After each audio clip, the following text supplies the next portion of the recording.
You're listening to an Airwave Media Podcast. Feel like who art ed? We'll try to spice it. Who art is Mr. Wood art ed me? Good. Either way, it's ambiguous. It works on so many levels. I know. That's off to a great start. Welcome to Who Arted, where we explore visual arts in an audio medium. I'm your host, Kyle Wood, and today we're going to be looking at Michelangelo. Now, an interesting little tidbit I learned as I was researching Michelangelo, he accumulated a massive amount of wealth. I mean, he would have been worth about $30 million today.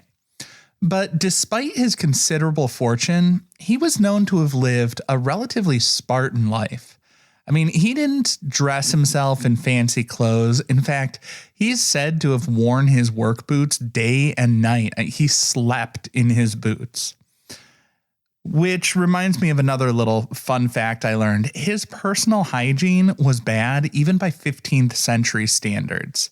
He seldom, if ever, bathed, and when he died, they actually had to cut and peel the clothing and boots off of him. But that would come later. During his lifetime, he sculpted, painted, and wrote poetry. He's largely considered to have been an ideal Renaissance man, and yet, in his poetry, he wrote that art left him, quote, poor, old, and working as a servant to others. But if he had a fortune equivalent to $30 million, why would he have felt that way? Let's start at the beginning. Michelangelo di Lodovico Buonarroti Simoni was born in Capri near Florence, Italy in 1475. His father was a banker, and shortly after Michelangelo was born, the family moved to Florence. Florence was a major center of trade and an economic powerhouse. Sadly, when Michelangelo was 6, his mother died. His dad remarried a few years later, and Michelangelo was sent off to school to study grammar. The thing is, he didn't really care too much for studying grammar. He preferred to go down to the church and hang out with the artists and copy paintings. Something you need to understand here is there weren't a lot of people who could afford to pay for art. The church was one of the biggest patrons of the arts at the time, and they were hiring artists to create statues and paintings that would tell the stories of the faith, as well as making churches stunning and awe-inspiring for the people who came to worship. One of the artists Michelangelo met while he was neglecting his schoolwork was Domenico Ghirlandaio. Now, Ghirlandaio was one of the greatest fresco painters of the day, and he was hired to paint the walls of the Sistine Chapel. Funny how the story almost goes sort of full circle, but Ghirlandaio was considered a master of perspective and figure painting, and in 1488, at just the age of 13, Michelangelo started to apprentice under him. Just a year later, Michelangelo was a paid artist in Ghirlandaio's studio. It was actually pretty rare for someone just 14 years old to be paid in the artist's studio like that. But Michelangelo was an outstanding talent, even as an early teen. This was Florence, Italy in the 15th century, and aside from the church, there was another major patron of the arts, the Medicis. Now, Medici had founded a school, the Platonic Academy, and in 1489, he asked Ghirlandaio for 2 of his best pupils. Michelangelo was one of the 2 selected. He was there 1490 to 1492, so Columbus sailing the ocean blue, and Michelangelo is going off to school. Those years in school, those formative years of your adolescence, when you're 17 or 18, it leaves an impression on you. Now, in Michelangelo's case, that time literally left a mark on him.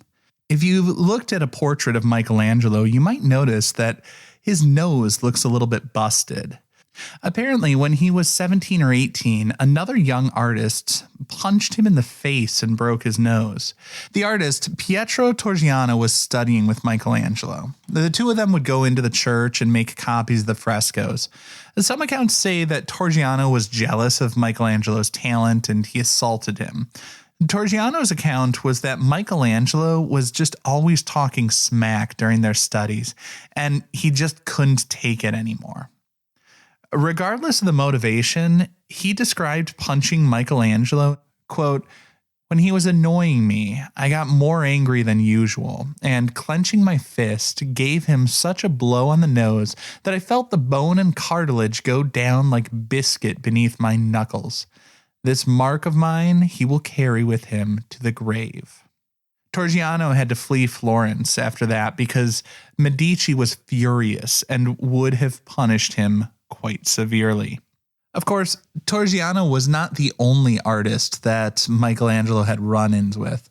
Another famous Renaissance artist, Raphael, was a rival. While to my knowledge, the two of them never came to blows, it does appear that Raphael would give Michelangelo a hard time.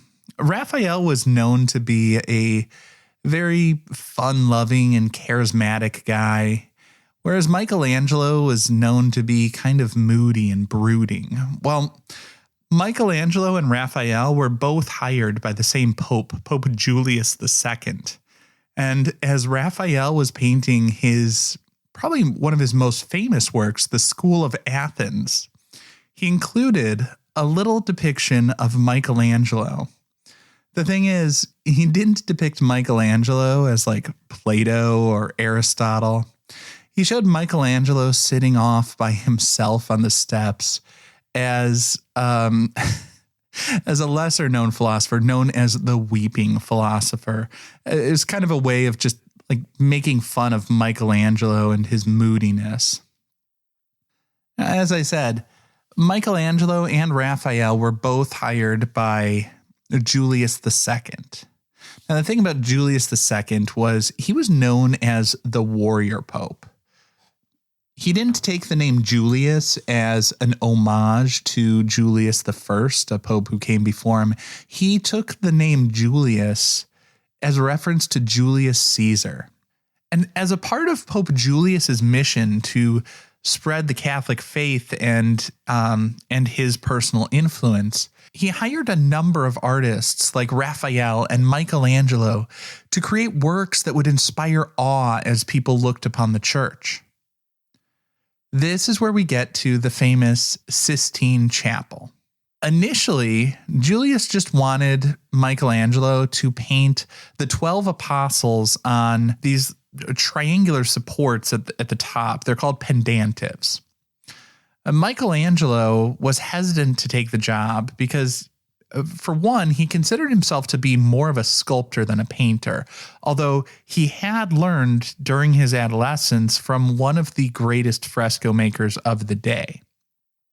Also, the Pope had previously hired Michelangelo to design his tomb, and the two of them both just clashed. The two of them both had tempers and fought a lot during that project.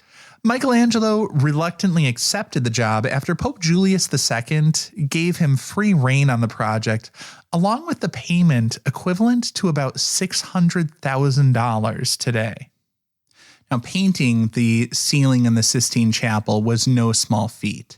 As I said, the initial proposal was that he would paint the 12 apostles on the pendentives, but Michelangelo had other plans. He created this massive, sprawling work consisting of 300 figures, laying out essentially the entire story of the Bible across 5,300 square feet. That's about 500 square meters for those who are not accustomed to measuring things in the average length of human appendages.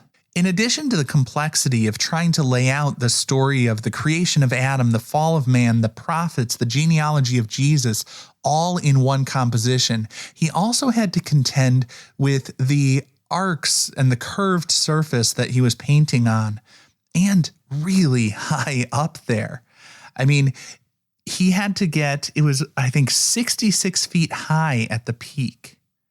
And he didn't like the scaffolding that they initially put in. Like, he didn't want to have ropes hanging from the ceiling because then he's got to paint around these ropes. He's got to contend with the holes and all of that that's going to affect the surface quality.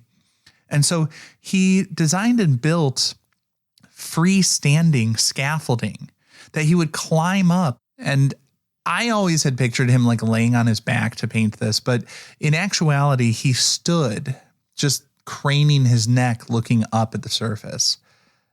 So while it may not be like the popular notion of, I think there might have been a movie that showed a dramatization of Michelangelo laying on his back atop the scaffolding and paint dripping on him and all of that misery as he's working. But in actuality, he was standing up. But don't worry, he was miserable the entire 4 years that he was working. He actually wrote a poem about how painful it was and included a little doodle in the margin illustrating it. So we do know he was standing up, craning his neck, extending his arm up, which, if you think about it, had to be quite the workout. Another thing that made it quite the workout and just physically labor intensive, he's working as a fresco. See, the idea with a fresco is you've got wet plaster that you paint into, and since the pigment is soaking into the plaster, it's going to hold up better over time. It becomes a part of the wall or a part of the ceiling or a part of the surface rather than something that's just painted on top of it. The thing about that is you have to keep going at a certain pace to get it done. Like you have to just at the beginning of the day, put out the plaster that you're going to paint into, and you have to paint all of that before it dries at the end of the day. And when you're working with this, you have to be careful that you're not getting things too wet because, mold issues and all of that. And apparently at one point, there was an issue where the lime was too damp and mold did form, making the figures just unrecognizable. So partway through this project, he actually had to scrape and then repaint a certain section. But through all those challenges, he persisted and he created something that has endured and been revered for centuries. So I come back to that question from the beginning. Why did he feel that art left him poor, old, working as a servant to others?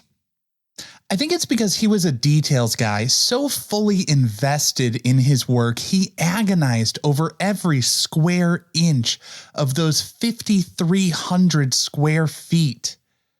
And sometimes even great artists forget to step back and just enjoy the bigger picture. This concludes this week's episode of Who Arted, part of the Airwave Media Podcast Network. If you found this tolerable, please leave a rating or review on your favorite podcast app. You can find images of the work being discussed this week and every week on social media at Who Arted Podcast on Twitter, Instagram, and TikTok, and of course on the website whoartedpodcast.com. Podcast done.